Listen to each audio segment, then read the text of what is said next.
नमस्कार दोस्तों, स्वागत है आपका नॉलेज हब के एक और ज्ञानवर्धक एपिसोड में।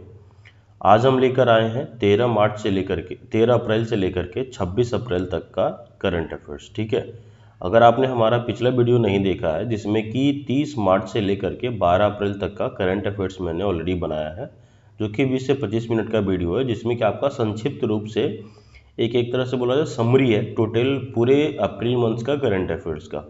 ठीक है, जिसमें कि ऑलरेडी मैंने पार्ट 1 में 12 अप्रैल तक का मैंने ऑलरेडी कवर अप कर दिया है। ठीक है, तो अगर आप किसी भी कम्पिटिटिव एग्जाम की तैयारी कर रहे हैं, चाहे यूपीएससी, एसएससी, बैंकिंग, रेलवे, किसी भी प्रतियोगी परीक्षा की तैयारी कर रहे हैं, तो ये वीडियो जो है आपके लिए एक कंप्लीट रिवीजन पैकेज के रूप में काम करेगा। ठीक है, तो चलिए बिना समय गवाए शुरू करते हैं आज की करंट अफेयर्स का सफ़र। अगर आपने हमारा स्टैटिक जीके का जो सीरीज चल रहा है, अगर आपने वो नहीं देखा है तो लास्ट के प्लेलिस्ट में आपको मिल जाएगा, या फिर अभी आई बटन में आपको उसका लिंक मिल जाएगा, तो आप उस पर क्लिक करके उस पूरे सीरीज को भी आप देख सकते हो, जो कि आपके हर एक एग्जाम के लिए इंपॉर्टेंट होने वाला है। ठीक है, चलिए तो आज का पहला क्वेश्चन है हमारा, गीता और नाट्य शास्त्र को, यानी कि गीता और नाट्य शास्त्र को यूनेस्को के memory of the world register में किस तारीख को शामिल किया गया। यानी कि जो गीता और नाट्य शास्त्र है उसको यूनेस्को के memory of the world register में किस तारीख को शामिल किया गया है, तो वो शामिल किया गया 17 अप्रैल 2025 को। श्रीमद् भगवद गीता एक प्रसिद्ध हिंदू ग्रंथ है और नाट्य शास्त्र प्रदर्शन कलाओं पर एक भारतीय ग्रंथ को 17 अप्रैल 2025 को यूनेस्को के memory of the world register में शामिल किया गया है। ठीक है, नेक्स्ट क्वेश्चन है हमारा, नाट्य शास्त्र के लेखक के रूप में किसे श्रेय दिया जाता है। नाट्य शास्त्र के लेखक के रूप में किसे श्रेय दिया जाता है, तो ऋषि भरत मुनि को नाट्य शास्त्र के लेखक के रूप में श्रेय दिया जाता है। ठीक है, इसका संक्षिप्त वर्णन देखेंगे। इसका क्या बता रहा है कि ऋषि भरत मुनि को समर्पित नाट्य शास्त्र भारतीय प्रदर्शन कलाओं पर एक आधारभूत ग्रंथ है, जिसमें रंगमंच, नृत्य और संगीत शामिल है। ठीक है, नेक्स्ट है हमारा एशियाई अंडर 18 एथलेटिक्स चैंपियनशिप में भाला फेंक में भारत का पहला स्वर्ण पदक किसने जीता है। तो भारत का जो सबसे पहला स्वर्ण पदक है वो किसने जीता है, हिमांशु जाखड़ ने। ठीक है किसने जीता है, हिमांशु जाखड़ ने, जो कि हरियाणा के रहने वाले हैं। ठीक है, हिमांशु जाखड़ ने सऊदी अरब के दम्मम में आयोजित एशियाई अंडर 18 एथलेटिक्स चैंपियनशिप में पुरुषों की भाला फेंक में भारत का पहला स्वर्ण पदक जीतकर इतिहास रच दिया है। ठीक है, चलिए उसके बाद हमारा क्वेश्चन कहता है कि मई 2025 में अंतर्राष्ट्रीय अंतरिक्ष स्टेशन की यात्रा करने वाले भारतीय अंतरिक्ष यात्री कौन है। तो भारतीय अंतरिक्ष यात्री कौन है, तो शुभांशु शुक्ला जी हैं।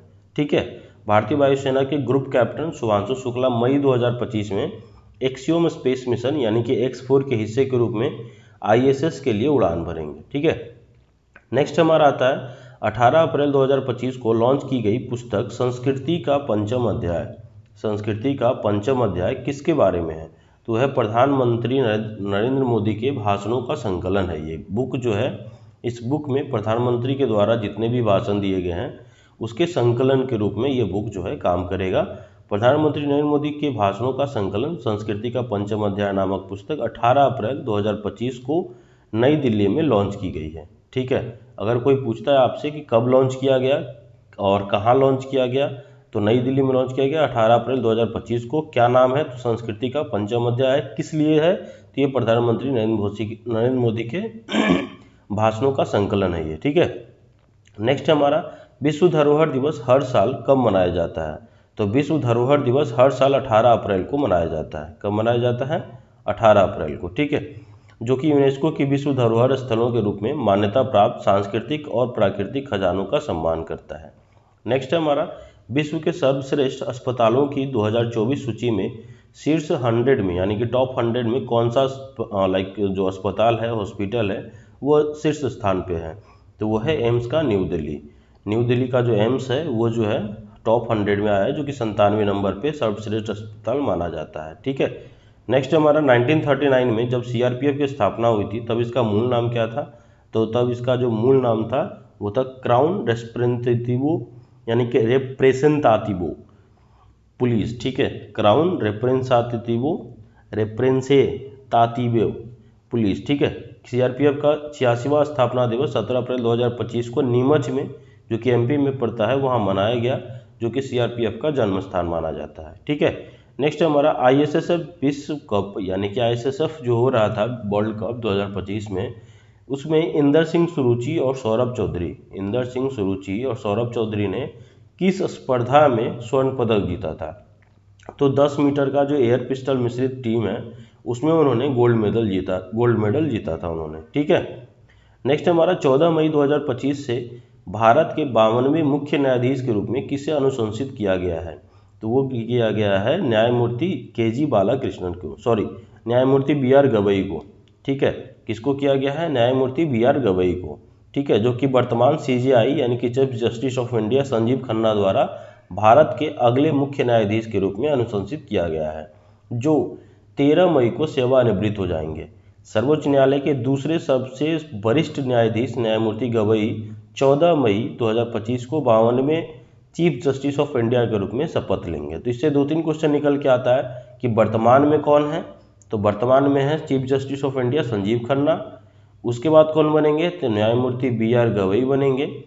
और ये कितनेवें यानी कि कैवें चीफ जस्टिस ऑफ इंडिया के रूप में शपथ लेंगे? तो 52वें लेंगे। कब लेंगे? तो 14 मई 2025 को लेंगे। ठीक है, तो 3-4 क्वेश्चन इससे निकल के आ रहा है। नेक्स्ट है हमारा अप्रैल 2025 में पुणे में आयोजित DUSTLIK का 6वां संस्करण किन 2 देशों के बीच आयोजित किया गया था? तो वो किया गया था भारत और उज्बेकिस्तान के साथ। ठीक है, भारत और उज्बेकिस्तान के साथ। भारत उज्बेकिस्तान संयुक्त सैन्य अभ्यास DUSTLIK 6 का 6वां संस्करण 16 अप्रैल 2025 को विदेशी प्रशिक्षण नोड औंध पुणे महाराष्ट्र में शुरू हुआ। ठीक है। नेक्स्ट हमारा भारतीय रेलवे ने अप्रैल 2025 में किस ट्रेन में पहली बार ऑनबोर्ड ATM की शुरुआत की है? ऑनबोर्ड ATM की शुरुआत किस ट्रेन में की है? तो वो की है पंचवटी एक्सप्रेस में। ठीक है, किसमें किया गया है? पंचवटी एक्सप्रेस में किया गया है, जो कि पायलट प्रोजेक्ट के तहत ये किया गया है, जो कि मनमाड़ और CSMT मुंबई के बीच चलने वाली पंचवटी एक्सप्रेस में पहली बार ये ऑनबोर्ड ATM की शुरुआत की गई है। ठीक है। नेक्स्ट है हमारा फ्री स्टाइल शतरंज ग्रैंड स्लैम 2025 किसने जीता है? तो मैग्नस कार्लसन ने जीता है। फ्री स्टाइल शतरंज ग्रैंड स्लैम 2025 मैग्नस कार्लसन ने जीता है। विश्व के नंबर 1 खिलाड़ी नॉर्वे के मैग्नस कार्लसन ने पेरिस में फ्री स्टाइल शतरंज ग्रैंड स्लैम 2025 जीता, जिसमें उन्होंने अमेरिकी GM हिकारू नाकामुरा को 1.5 to 0.5 से हराया और $2 लाख जीते। ठीक है। नेक्स्ट हमारा 2025 के लिए भारत में दक्षिण पश्चिम मानसून जो है उसका पूर्वानुमान क्या है? तो 2025 के लिए भारत में दक्षिण पश्चिम जो है वहाँ के मौसम का पूर्वानुमान क्या लगाया गया है?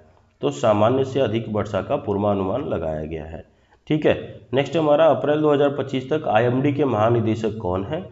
तो अप्रैल 2025 तक IMD के महानिदेशक जो है डॉक्टर मृत्युंजय महापात्र हैं। ठीक है, कौन है IMD के महानिदेशक अप्रैल 2025 तक? तो वो हैं डॉक्टर मृत्युंजय महापात्र। ठीक है। नेक्स्ट है हमारा वर्ष 2025 के लिए भारत का हज कोटा क्या है? तो भारत का हज कोटा है 1.75 लाख, जो कि पहले 1.36 लाख था 2014 में, तो इसको बढ़ा करके 2025 में 1.7 लाख कर दिया गया है। ठीक है। नेक्स्ट है किस जलमार्ग को राष्ट्रीय जलमार्ग 1 यानी कि NW1 के रूप में नामित किया गया है? वो किया गया गंगा भागीरथी हुगली नदी प्रणाली को। ठीक है। भारत के राष्ट्रीय जलमार्गों ने वित्तीय वर्ष यानी कि भारत के राष्ट्रीय जलमार्गों ने वित्तीय वर्ष 2024-25 में 145.5 यानी कि 145.5 मिलियन टन का रिकॉर्ड कार्गो यातायात हासिल किया है। ठीक है। नेक्स्ट हमारा ब्लू ओरिजिन NH-31 फ्लाइट में सवार मशहूर हस्तियों में से कौन थी, जो 14 अप्रैल 2025 को ब्लू ओरिजिन के साथ अंतरिक्ष में उड़ान भरने वाली पहली महिला पर्यटक टीम है? तो पहली महिला पर्यटक टीम कौन है? तो कैटी पेरी है। कौन है? तो कैटी पेरी है। ठीक है।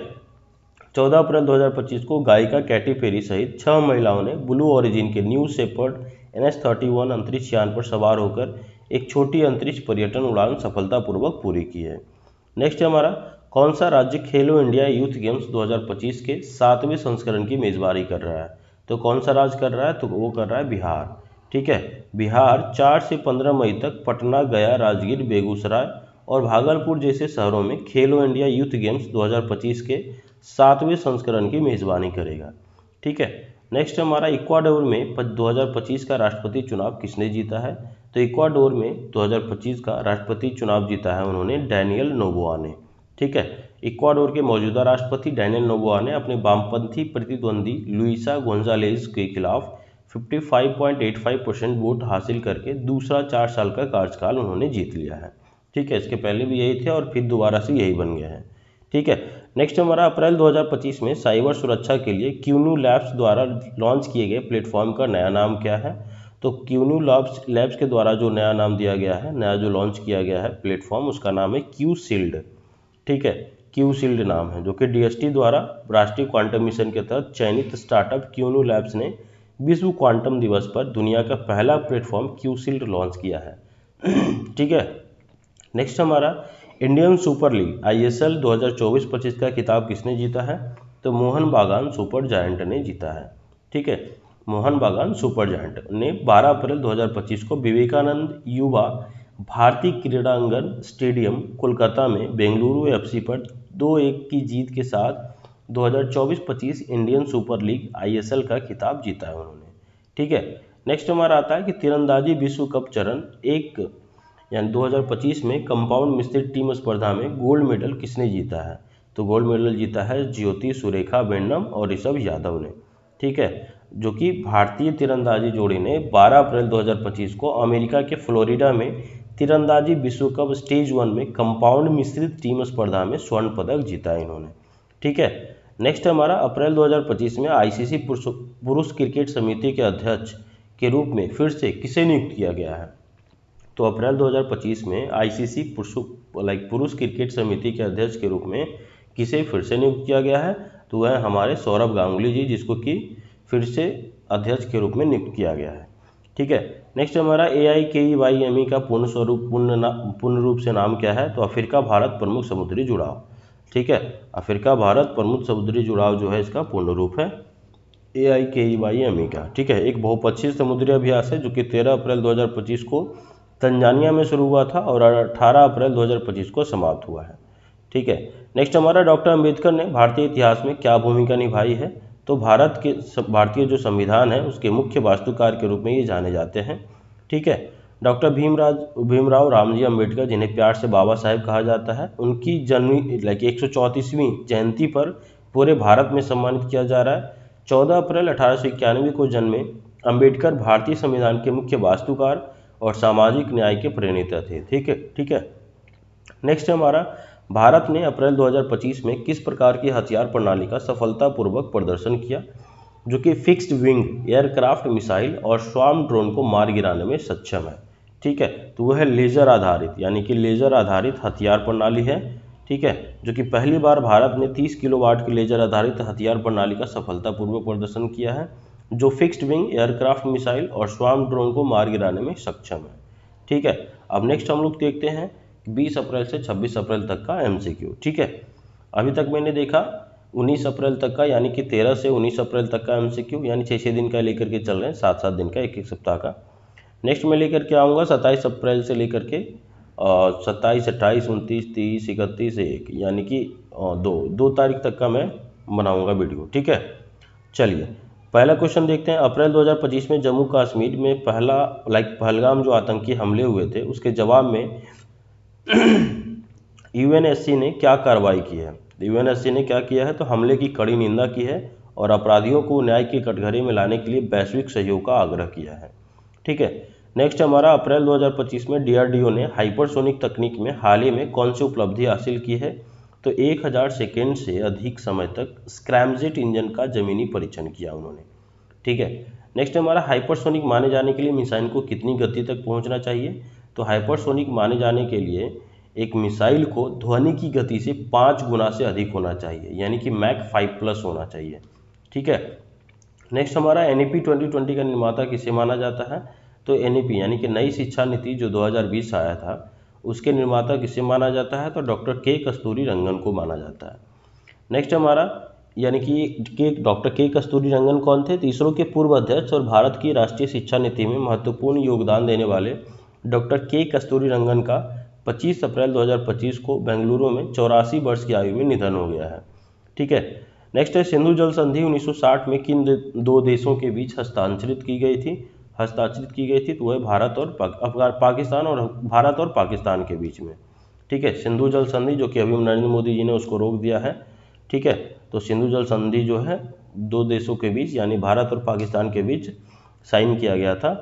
ठीक है, जिसमें कि कुछ नदी का पानी इंडिया लेगा और कुछ नदी का पानी जो है पाकिस्तान लेगा। ठीक है, नेक्स्ट हमारा पाकिस्तान ने, यानी कि अगर आपको जानना है कि भारत का लाइक सिंधु जल संधि क्या है, तो उसका भी मैं बता देता हूँ कि लाइक सिंधु जल संधि और 1960 में जो ये समझौता हुआ था, उसका मतलब क्या होता है। मतलब आप समझ सकते हैं कि उसका मतलब आपको जानना बहुत ज़रूरी है। ये सिंधु जल समझौता होता क्या है। तो सिंधु जल समझौता जो है भारत और पाकिस्तान के बीच 19 सितंबर 1960 को हुआ था। कब हुआ था, तो 19 सितंबर 1960 को ये वर्ल्ड बैंक की मध्यस्थता में, यानी कि बीच का इसका बोल सकते हैं कि बीच में साइन कराने वाला व्यक्ति कौन था, वो था वर्ल्ड बैंक था। ठीक है, उसकी मध्यस्थता में साइन हुआ था। भारत की तरफ से तत्कालीन प्रधानमंत्री जो थे जवाहरलाल नेहरू थे, और पाकिस्तान की तरफ से और उसके जो उसका फील्ड मार्शल था अयूब खान, उसने इस समझौता पर ये दोनों मिल करके साइन किए थे। ठीक है, इसके तहत क्या हुआ था कि भारत से पाकिस्तान की ओर जो बहने वाली 6 नदी है, भारत से पाकिस्तान की ओर 6 नदी बहती है, तो वह पहला है सिंधु, दूसरा झेलम, तीसरा चिनाब, चौथा रावी, पांचवा ब्यास और छठा सतलुज। उसको दो हिस्सों में बांटा गया था। ठीक है, पूर्वी नदियाँ और पश्चिमी नदियों के नाम से। तो पूर्वी नदियाँ जो थी, इन पर भारत का पूरा अधिकार दिया गया, यानी कि पूर्वी नदियाँ थी रावी, ब्यास और सतलुज, इस पर भारत का पूरा अधिकार दिया गया। लेकिन जो पश्चिमी नदियाँ थी, तो पश्चिमी नदियों पे इनका ज़्यादातर पानी पाकिस्तान को मिलता था। मतलब 90% पानी जो है सिंधु, झेलम और चिनाब, ये जो तीनों नदी है, तीनों नदी का पानी जो है ज़्यादातर पानी पाकिस्तान को मिलता है। तो भारत केवल इन पश्चिमी नदियों का पानी जो है जैसे गैर खपत वाले कामों में इस्तेमाल कर सकता है।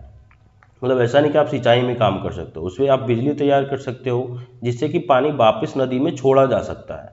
मतलब इस काम में भारत जो है ये 3 नदी का पानी, यानी कि सिंधु, झेलम और चिनाब, जो पश्चिमी नदियां हैं, तो इसमें तीनों नदी का पानी जो है गैर खपत वाले कामों में यूज कर सकता है, ताकि ये जो पानी है वापस नदी में छोड़ा जा सकता है। ठीक है, तो इससे पाकिस्तान पर क्या असर पड़ेगा, ये जो समझौता तोड़ा गया है इससे पाकिस्तान पे क्या असर पड़ेगा। तो इस समझौते को रोकने का सीधा असर पाकिस्तान की वाटर सप्लाई पर पड़ सकता है। पाकिस्तान को इस समझौते के तहत कुल पानी का 80% पानी मिलता था। पश्चिमी नदियों का पानी रुकने के बाद पाकिस्तान की खेतीबाड़ी और पानी पीने की व्यवस्था पर संकट खड़ा हो सकता है। पाकिस्तान पहले से ही पानी की कमी से जूझ रहा है। ऐसे में ये जो फैसला है उसके लिए बहुत ही बड़ा झटका साबित हो सकता है। वहीं भारत ने यह साफ कर दिया है कि जब तक पाकिस्तान सीमा पर आतंकवाद पर सख्त और भरोसेमंद कार्रवाई नहीं करता, तब तक इस समझौते पर रोक रहेगी। इसके साथ ही अटारी बॉर्डर बंद करने के समेत कई ऐसे फैसले उन्होंने दिया है। ठीक है, तो हम लोगों ने जाना कि सिंधु जल संधि होता क्या है, इससे क्या क्या, क्योंकि दो नदी के या टोटल 6 नदी है, उसको 2 पार्ट में बांट दिया गया था। ठीक है, चलिए नेक्स्ट हम लोग देखते हैं पाकिस्तान ने 24 अप्रैल 2025 को भारतीय एयरलाइनों को अपने हवाई क्षेत्र का उपयोग करने से क्यों रोक दिया है। क्योंकि पहलगाम आतंकी हमले और भारत के साथ बढ़ते तनाव के जवाब में। ठीक है, नेक्स्ट हमारा विश्व मलेरिया दिवस 2025 का विषय क्या है। तो विश्व मलेरिया दिवस जो 2025 है उसका जो मेन थीम है, वो थीम है पुनर्निवेश, पुनर्कल्पना और पुनर्जीवन। मलेरिया हमारे साथ समाप्त होता है, पुनर्निवेश, पुनर्कल्पना, पुनर्जीवन, ये इसका मेन सब्जेक्ट है। ठीक है, मलेरिया को नियंत्रित करने और ख़त्म करने के प्रयासों को बढ़ावा देने के लिए मनाया जाता है। ये विश्व स्वास्थ्य संगठन के द्वारा आयोजित इस वर्ष की थीम जो है मलेरिया हमारे साथ समाप्त होता है, इसका ये थीम है पुनर्निवेश, पुनर्कल्पना, पुनर्जीवन। पुनर्जीवन सभी स्तरों के लिए नए सिरे से प्रतिबद्धता का आह्वान करती है। नेक्स्ट क्वेश्चन हमारा, राष्ट्रीय शून्य खसरा रुबेला उन्मूलन अभियान 2025-26 का लक्ष्य क्या है। तो वह है कि 2026 तक 100% टीकाकरण प्राप्त करना और दोनों बीमारियों को खत्म करना। ठीक है, नेक्स्ट हमारा अप्रैल 2025 में आयोजित पुणे फिडे महिला ग्रैंड प्रिक्स किसने जीता है। तो वो जीता कोनेरू हम्पी ने।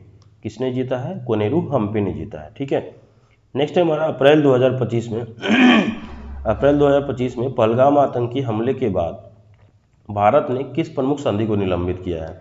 तो सिंधु जल संधि को जो है उन्होंने निलंबित किया है। ठीक है, नेक्स्ट है हमारा अप्रैल 2025 में पहलगाम हमले के बाद पाकिस्तानी नागरिकों के लिए सार्क वीज़ा छूट यानी योजना SBES के संबंध में भारत ने क्या कार्रवाई की है।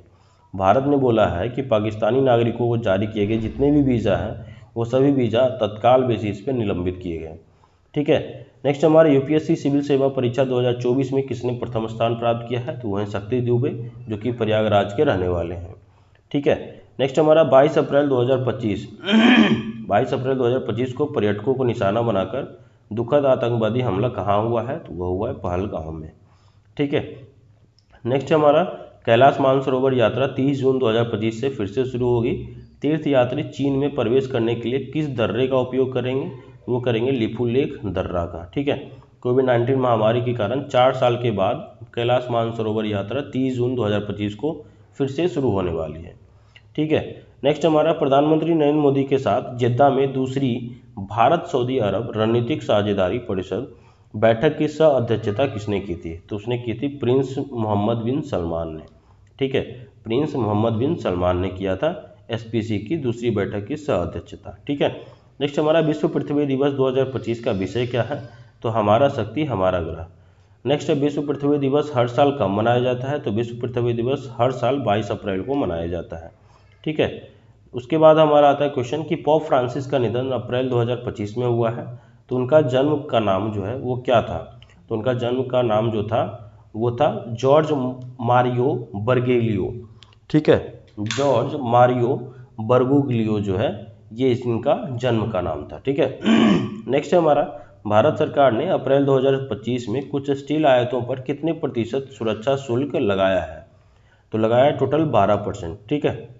भारत सरकार ने घरेलू इस्पात उद्योग को बढ़ते आयात दबाव से बचाने के लिए कुछ गैर मिश्र धातु और मिश्र धातु इस्पात फ्लैट उत्पादों के आयात पर 12% सुरक्षा शुल्क लगाया है, टोटल 12%। ठीक है। नेक्स्ट हमारा अप्रैल 2025 में पीएम मोदी ने किस सऊदी शहर का दौरा किया जो 4 दशकों में किसी भारतीय प्रधानमंत्री की पहली यात्रा थी, तो वो था जेद्दा का। ठीक है। उसके बाद क्वेश्चन हमारा आता है कि भारत का पहला उपग्रह आर्यभट्ट कब प्रक्षेपित किया गया था, तो वो प्रक्षेपित किया गया था 19 अप्रैल 1975 को। ठीक है। जो कि 19 अप्रैल 1975 को सबसे पहला उपग्रह आर्यभट्ट जो है लॉन्च किया गया था, जो कि 19 अप्रैल 1975 को प्रक्षेपित इस उपग्रह का नाम प्राचीन भारतीय गणितज्ञ और खगोल शास्त्री आर्यभट्ट के नाम पर रखा गया था। नेक्स्ट हमारा किस फुटबॉल टीम ने आई लीग 2024-25 का खिताब जीता है, तो वो जीता चर्चिल ब्रदर्स एफसी गोवा ने।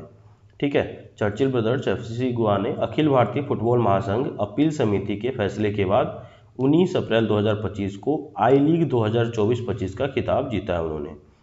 नेक्स्ट है हमारा अप्रैल 2025 में भारत का दौरा करने वाले संयुक्त राज्य अमेरिका के वर्तमान उपराष्ट्रपति कौन है, तो वर्तमान उपराष्ट्रपति हैं जेडी वेंस, जो कि संयुक्त राज्य अमेरिका के उपराष्ट्रपति जेडी वेंस 21 अप्रैल 2025 को 4 दिवसीय आधिकारिक यात्रा के लिए नई दिल्ली पहुंचे थे।